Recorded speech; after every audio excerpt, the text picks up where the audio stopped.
No, we started with stems. Okay. Yeah.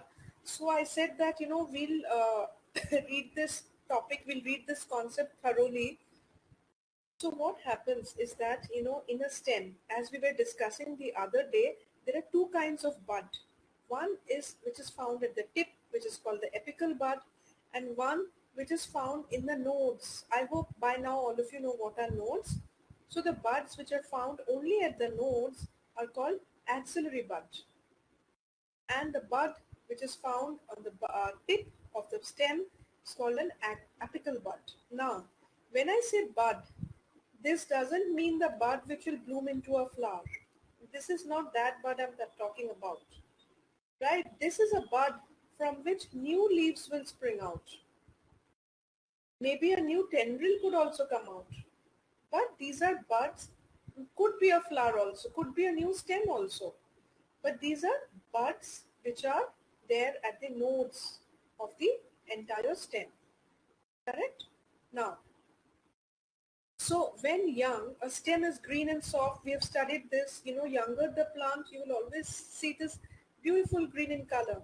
And as it grows in size, and as it grows in height, slowly, slowly the greenishness will reduce and it will go towards brownish, depending on the type of plant. For example, if it is a rose plant, a rose plant, this portion you will find is a little brownish, whereas the tip, which is newly formed, will always be greenish. This greenish portion will be soft, will be tender, whereas the matured portion beneath will be a little hard. Right, because this has become old enough. This has to be strong enough and harder enough to support the entire plant.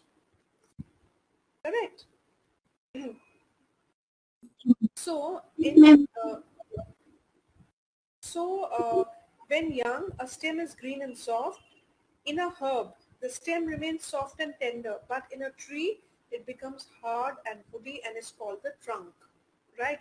This we know. Herbs and also at times shrubs. Right? If you have seen dhania patta that your mommy uses for cooking, it is throughout green. The entire herb is green. How much ever matured, how much ever old, a few months old, if the coriander is, it will be green in color. Right? That's the speciality of a herb. Sorry. But in case of a shrub, rose plant, it will be, somewhere brownish, but most of it greenish. But in case of trees, in case of, matured trees, what happens is that only the new stems will be green in color. But the entire stem, what we call as the trunk will be brown in color. It will be hard, right? It will be rough. The outer part, I'm talking about the outer side. Okay, one more thing which I wanted to add here is, there would be a few trees which you will find that when the tree becomes really old and matures, there's a scale-like structure found all over the trunk. That is known as the bark, which is called the bark of the tree. Right? So these are, structures somewhat like this. The outside of the trunk will become visible like this. This is very hard. You can't even peel it out. There are quite a few plants where, the barks are used for medicinal purpose. For example, there is a spice that you use that is cinnamon. The barks of cinnamon are used for cooking. There are certain barks of trees which are, for example, eucalyptus has very thin barks which is used for medicinal purpose. Right? Okay. So that is about the stem. Now, it is no longer green, it becomes brownish in color and is in fact covered with bark. The bark protects the inner part of the tree. Also during the winters when the weather and the climate is too harsh, right? So the bark actually protects the inner portion, the xylem, phloem and all the other supporting cells of the stem. In some plants, the stem is very weak and actually they need a support to stand erect and grow. Such plants are called climbers, as we have studied. Grapevine. Many of you must have gone, I don't know if you have seen a grapevine.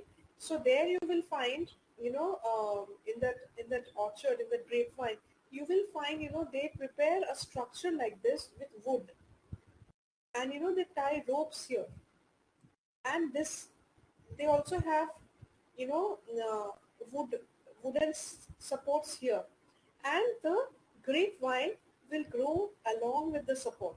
Even if he has to grow taller, it will grow along with the support here, right? Grapevine, sweet pea, and cucurbita are some examples of climbing plants. So basically the stem is so soft, they're so weak, they are not strong enough to hold the entire plant. And when, it's the season for the grapes, the plant becomes really very heavy, right? So that is the time when they require the upper support system to support all the hanging grapes. Otherwise, with the load, with the weight of the grapes, the plant would just crush. It will just fall off, right? So uh, that is the characteristics of a climber. Okay, climbing plants. So now, what are the functions of the stem? We come to the functions of the stem. Stem indeed is one of the main part of the plants which helps in transportation, right? A stem bears leaves, flowers, and fruits. It serves as a link between the roots, the leaves, and the flowers. So it is basically the link. If the roots are out here, the roots are taking water and nutrients. So who is it that's reaching the water and nutrients till the leaf? Because leaf is the kitchen of the plant. The leaf would make the food for the plant. So who is the connecting source, connecting system between the root and the leaf? It is the stem. Stem is the only part of the plant which helps in transportation. Transportation of not only water and nutrients, yeah, it is basically water and nutrients through, there are certain specialized cells called the xylem, which through the capillary force takes the water and nutrient till the uh, leaf, till the stomata, till the guard cells. Okay. The stem and its branches hold the leaves in such a manner that the leaves get maximum possible sunlight. Now you will see, if the sunlight is here, you know, you will see most of the time the stem will slightly bend towards this side so that all its leaves are faced towards the sunlight. As I said, nature is, you know, very, very mystic. It is very intelligently done. You might also see it in the case of sunflowers. Whichever direction is the sunflowers will normally face that direction. The moment the sun changes direction, the sunflowers will also change the direction of the flowers. Especially, the morning sunlight is required for sunlight. So normally the direction of the sunlight is towards that direction, maybe towards the east. Okay. When young, it is green and manufactures food through the process of photosynthesis. Now, as we studied, there are certain stem in case of herbs and shrubs which are green in color. What does that mean? If they are green in color, that would mean that they have chlorophyll in it. If they have chlorophyll, what does that mean? That means that they will be able to do photosynthesis. Right? So in case they can do photosynthesis, that means they can prepare their own food. Correct? Okay. Now, okay, the fourth, fifth, and the sixth point. Yashika, can you please read it out? Fourth, fifth, and sixth point.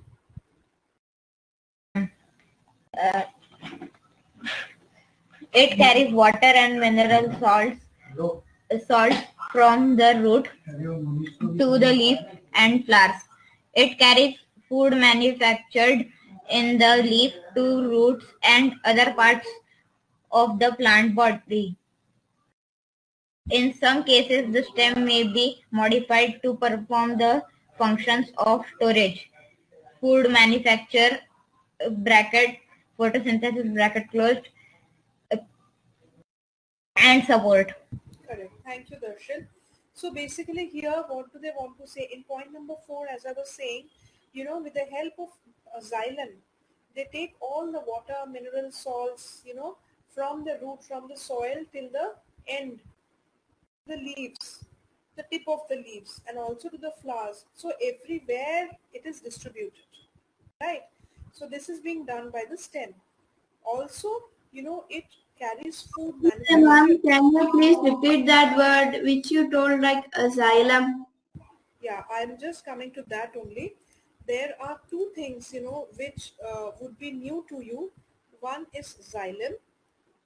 These are specialized cells, and the other is phloem. These are also specialized cells. The work of xylem is to carry water and nutrients. Right? The work of xylem is to carry water and nutrients. Xylem, these two are there in the stem. Right? These two are there in the stem cells. So the work of xylem is to carry water from the stem to the leaves throughout, So whatever is red in color is xylem. Xylem is doing everything, is reaching, water, minerals to each and every part of the plant, especially the leaves. Now, what is the work of phloem? What does leaf do? Leaf prepares the food, right? Now, the food also needs to be supplied, no, to the entire plant. Otherwise, how will it survive? So, phloem are those cells which carries food to all the parts of the plant. To the plant. So for here, if I use blue, so all the food that has been prepared in the leaf will be again, supplied back to the stem, back to the flowers, to the bud, to the fruit, and to everywhere, every place. So xylem and phloem, these two will have two different sets of work to do. That's why they are called specialized cells. Their work is to, do their own work. Xylem would carry water and nutrient from the roots to the leaf, and phloem will carry prepared food which the leaf prepares from the leaf to the entire plant. Right? So this is basically part of the stem. So we may in general say that stem helps in transportation. What is this? Transportation. It's transporting, it's circulating everything. So stems help in transportation of water and nutrients to the leaf and food to the entire plant. Is it clear, Neha?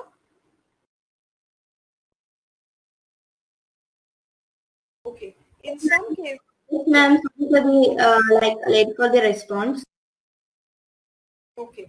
So in some cases, the stems may be modified to perform the function of storage. So when we say modified, nature, as I said, adapts itself, right? So when we say storage, there are certain stem which adapts itself to storage. It stores food, right? There are certain which, so the food that is manufactured through photosynthesis, it will store. For example, potato.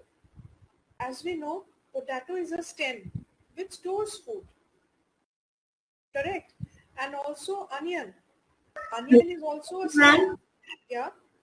ma'am, I would like to know about rhizome. Yeah, we will discuss about rhizome today, right? We can say the ginger. Ginger is a rhizome, right? That also stores food. We will discuss about rhizome today. We will be covering it. Okay, in details we will be covering it. So basically these are of three types. This is called a tuber. This is called a bulb. And ginger is called a rhizome. These are the three types of storage vegetables or things that we get which stores food. The food that is manufactured by the leaf, right? So these were all the functions of the stem.